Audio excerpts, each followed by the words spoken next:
Good evening, everyone. We are from Group 1, and today we'll be presenting on the topic of improving English language proficiency in a rural school.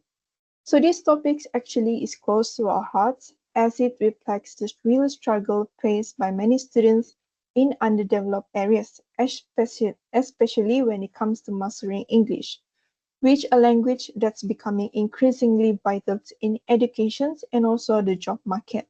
So before we begin, allow us to introduce ourselves. I am Natalie Stephanie Joanny Stanislaus. My name is Maisara Mitumamai. And my name is Farafahana binti Amir. And I'm Nur Shabika Nasuha. I am Shirin binti Yusuf. And the last one, I am Leah Thomas. All right. So together we have researched and compiled an information that very much highlights the challenges and also propose a realistic solutions that could support rural students in improving their English skills in rural school.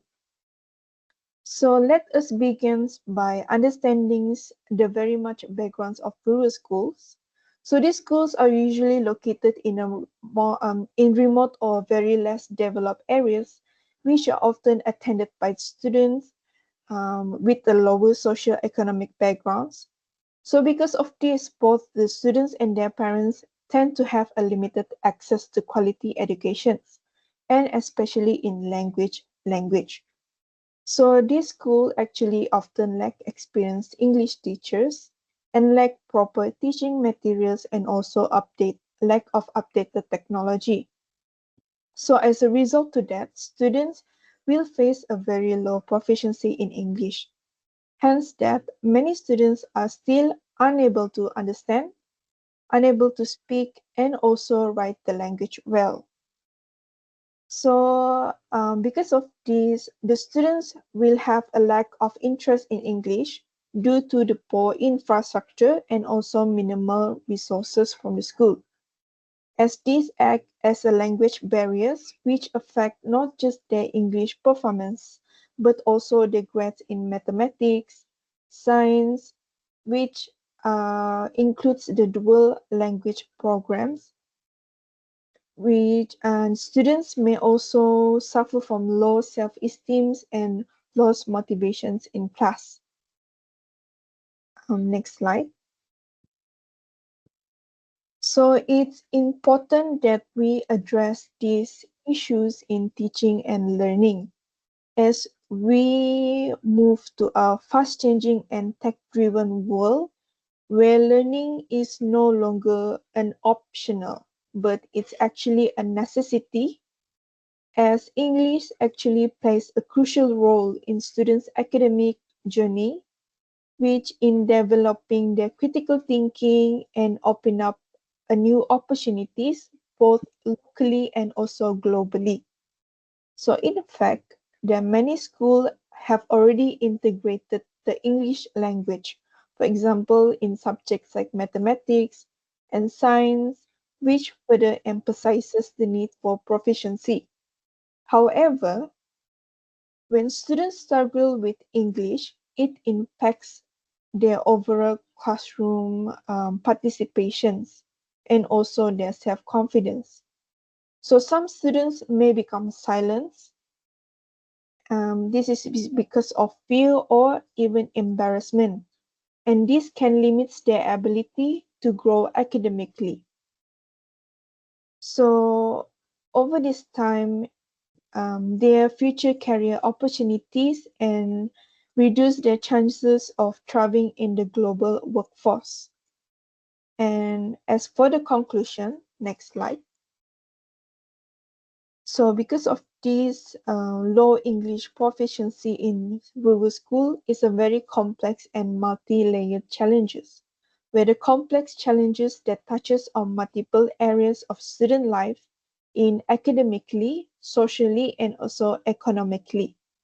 So it's important that we address these issues is not only necessary, but it's also for improving the academic outcomes, which is a vital for ensuring equitable access to opportunities and for preparing students to succeed in a competitive English dominant world. So next I will pass this slide to Sarah, who will be talking about the problem analysis of the English language proficiency in rural school.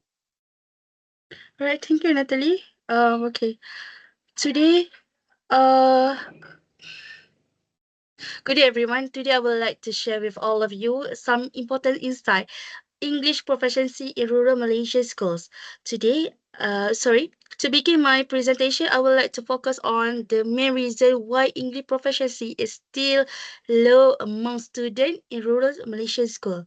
Let's take a look at the main root causes low English proficiency in rural Malaysian school. Right. The first one is limited English exposure. Let me explain why students find it difficult to practice English language outside the classroom.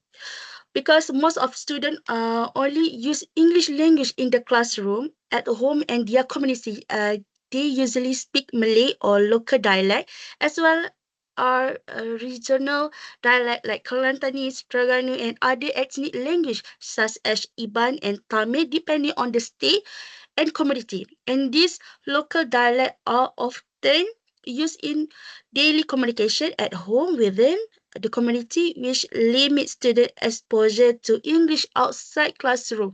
Because of this, they miss out on valuable practice with the language in daily intersection. All right, let's move to second point. It was a lack of English role model at home. Okay, beside the lack of English exposure in daily life, support from family and community also play a big role, because another important factor was the environment at home and within the community of the students. All right, many parents and people around students do not speak English. Because of this, students do not get support or encouragement to use English outside of school. As a result, it become even harder for them to improve their English skills outside the classroom. It's not just studying at school that's important, but the support system outside of school is also important for the student progress. All right. The third one was fear and low confidence.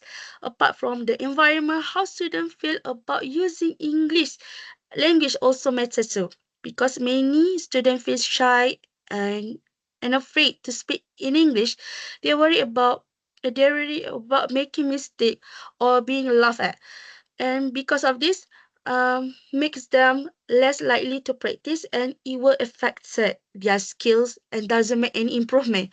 As a result, their confidence remains low and they miss out on valuable opportunities to develop their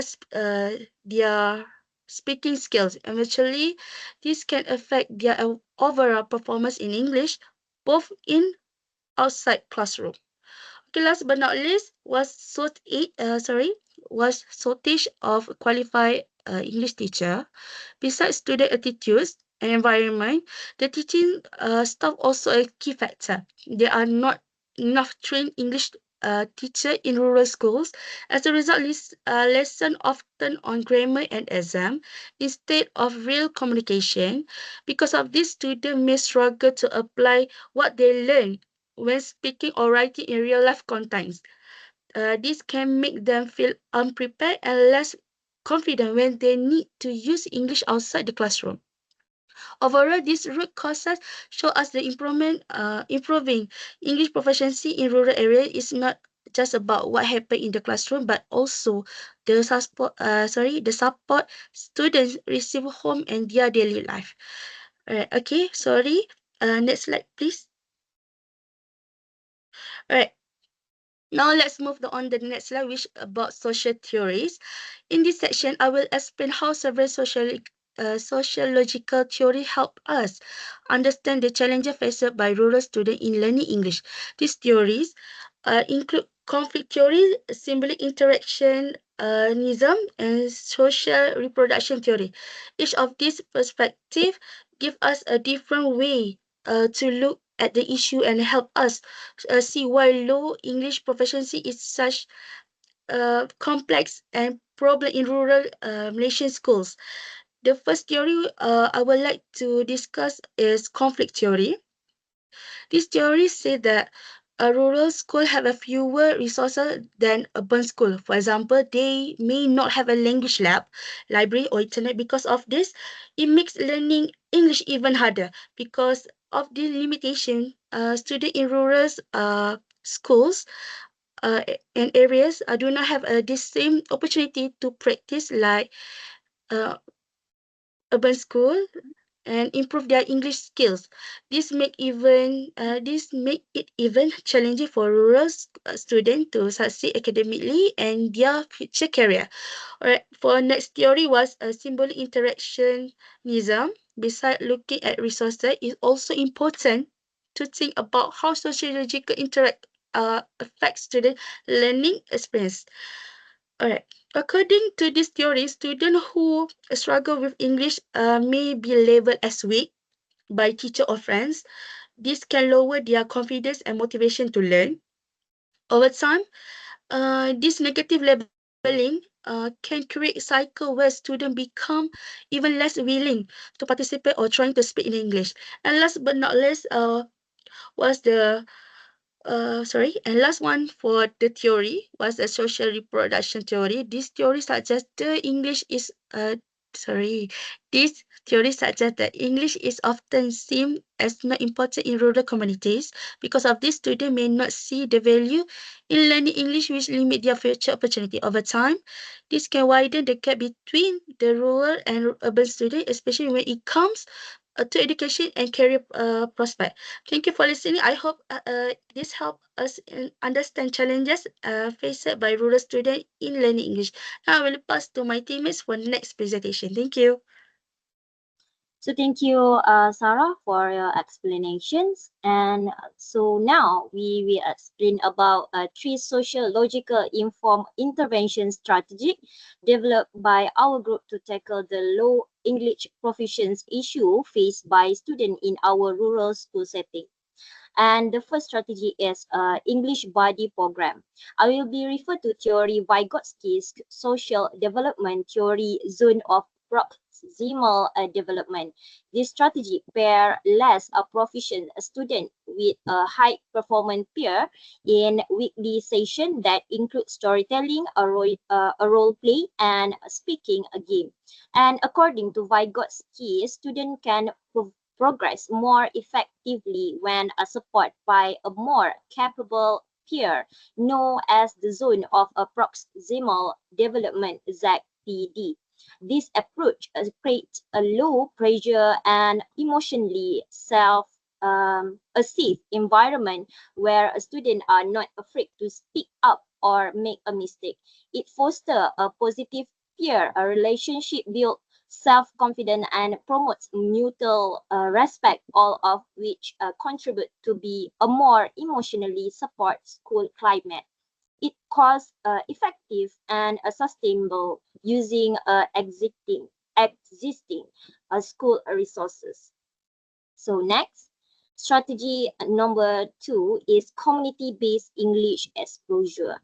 And I will be referred to theory of Bourdieu, cultural capable theory. This strategy extends learning beyond the classroom by inviting alumni, NGOs, and university students to conduct interactive English camp or storytelling workshop and a weekend speaking event. So Bourdieu argued that a student from a low income or a rural background has a limited access to cultural capital, like exposure to English language used in a real life setting. This initiative give a rural student access to role model bridging this language exposure gap and boosting their social confidence. It also strengthens school community collaboration, create more equitable learning opportunity, and turn the school into a more dynamic and inspiring environment. So the last strategic is parent involvement in home support. I will be referred to theory Bronfenbrenner, ecological system theory.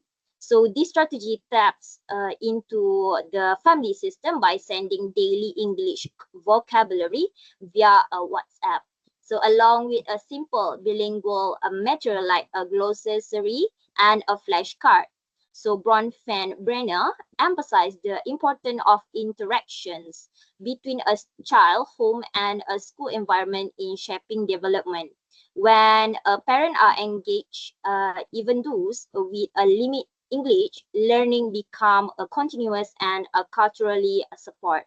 This initiatively empower parents, improve the homeschool relationship, and ensure that a learning continues outside of school hours, and help to develop a more holistic student-centered school climate. And I will conclude all of strategic summary. Together, these three strategies offer a multi-layer solution, a peer-based, a community-driven, and family support that support a language learning from a multiply angles. And they are evidence-based, feasible in a rural school, and designed to more neutral and conducive, inclusive, and empowering a school environment. So that's all about a strategy. And I will pass to my friend Nasuha. Okay, thank you, Anna. Thank you, Farah. Good day, everyone. I will now present the implementation plan which outline how we aim to execute the three strategies we propose to improve English proficiency among students in a rural school. Okay, as we all know, many rural students struggle with English not because of a lack of intelligence, but due to a lack of exposure and confidence. Therefore, our plan targets three key areas is the first one, peer mentoring through the English Buddy program. Second, real-life practice through community-based English exposure. And the third one is consistent support at home through parental involvement using WhatsApp and printed learning kits. Okay, let's start with the people involved. This initiative requires cooperation from various stakeholders. First, the principal will approve the program and connect the school with alumni and NGOs who can help. Teachers, especially English teachers, will lead the buddy program, plan fun speaking activities, and monitor student progress. Okay, students will take part as peer mentors and mentees in weekly speaking seasons. Volunteers, such as alumni or university students, will run English weekend workshop every 2 months. Lastly, parents and the PTA will support learning at home using simple tools we send via WhatsApp. Okay, and they will help ensure that learning continues outside the classroom. Next, read. To keep everything organized, we develop a 6-month timeline. Okay, in month 1, we will prepare the program, conduct surveys, and hold stakeholder briefings. In month 2, the buddy program starts and parents receive daily WhatsApp updates. In month 3, we will mark our first English weekend and will distribute home learning kits. In month 4 and 5, we will continue the seasons and hold another English weekends. And the last one, in month 6, we will conduct final evaluations, collect feedback, and document outcomes. Of course, we also expect some challenges. Okay, the first one is student shyness. Many rural students are afraid to speak English out loud. To overcome this, we will use gamified learning such as storytelling, group competitions, and speaking circles to make it fun and low pressure. The second one is limited parental involvement. Some parents may not feel capable of helping due to their language barriers. That's why our materials will be very simple, visual, and sent through WhatsApp. which most parents are already used. Okay, the third one is we may not have enough community volunteers. To address this, we will invite alumni and NGOs yearly and schedule events during weekends or holiday to improve turnout. Okay, lastly, we have a monitoring plan. A small committee of teachers and senior assistants will meet every 2 weeks to review the progress. We will also track student attendance in the buddy seasons, collect short reflection from students, and adjust the program based on the feedback from teachers and parents. Okay, in conclusion, this implementation plan brings together the school, the community, and the families. With structure, planning, and consistent effort, we believe these strategies will help rural students build confidence in English and create a more inclusive, engaging, and effective school climate. Okay, that's all from me. I will pass to the Shirin. Thank you, Nashuha. So I will explain about assessment and evaluation. This part is very important to measure the effectiveness of the program we have implemented to improve English language proficiency among rural students. So we will start with pre-interventing testing, which takes place before the program begins to determine the student current level in three key areas like speaking ability, vocabulary knowledge, and self-confidence. Once the program is complete, we will conduct post-interventing testing to measure any improvements. So, for example, before the program, students will only be asked to introduce themselves in English for 1 minute. After the program, they will be asked to speak for longer duration, around 3 minutes, to talk about their family or hobby. So from there, we can observe whether they are more confident and fluent in speaking English. The next one, we will also conduct informal activities such as storytelling section or short oral presentation. The aim is to give students the opportunity to use English in a fun and relaxed environment. For example, student can tell a short story with title like My Best Friend or My Pet. They may also use visual aids like pictures or flashcard to help them to presentation.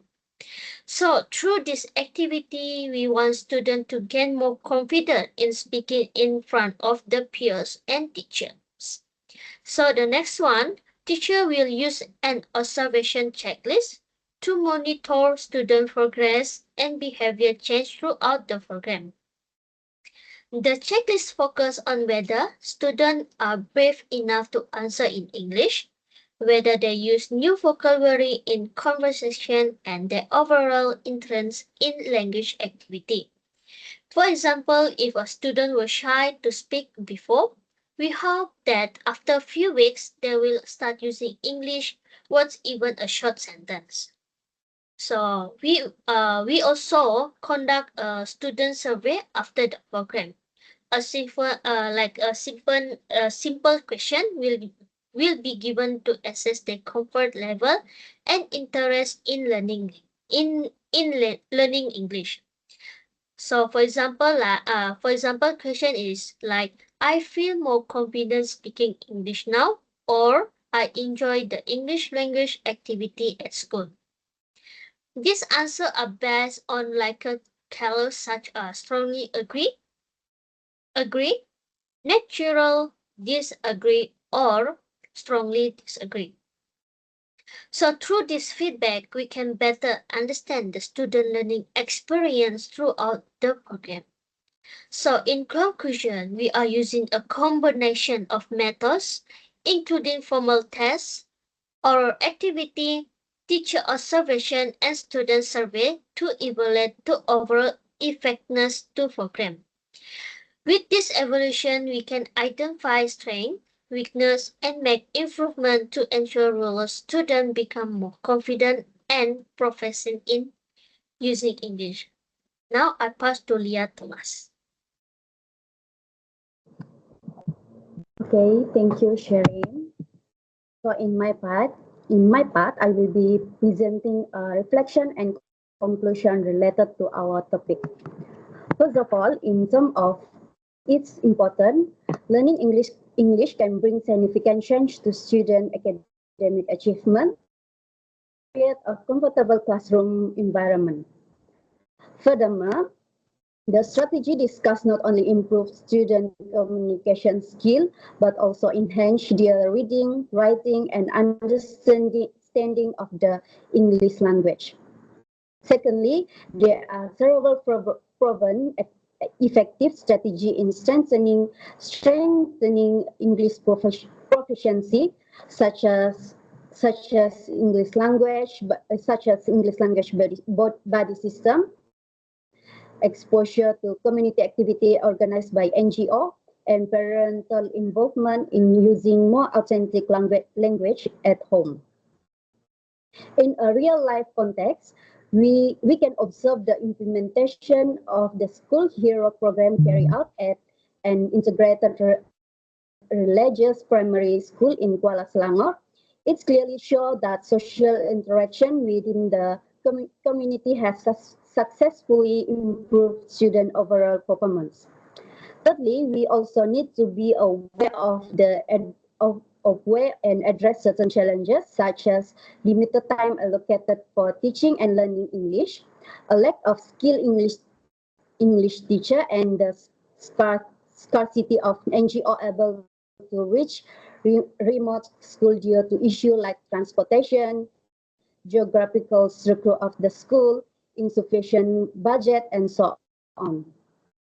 Additionally, the use of different native language among parent by region, for example, rural community in Sabah such as Nabawan, Tenom, and Sipitang often use their native language instead of Malay or English.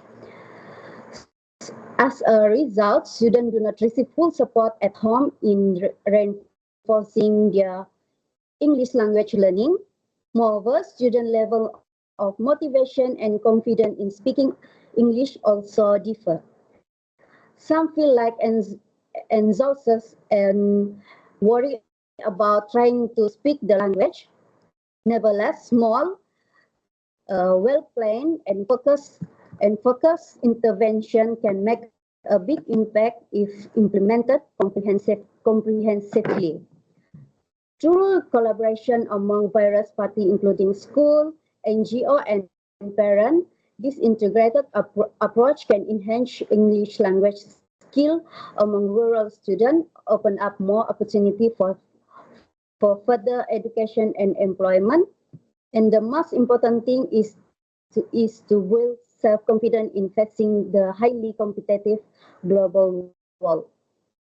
Thank you for listening to our presentation. We Group 1 would like to say thank you. Thank you. Thank you. Thank you. Thank you, everyone. Thank you. Thank you, everyone.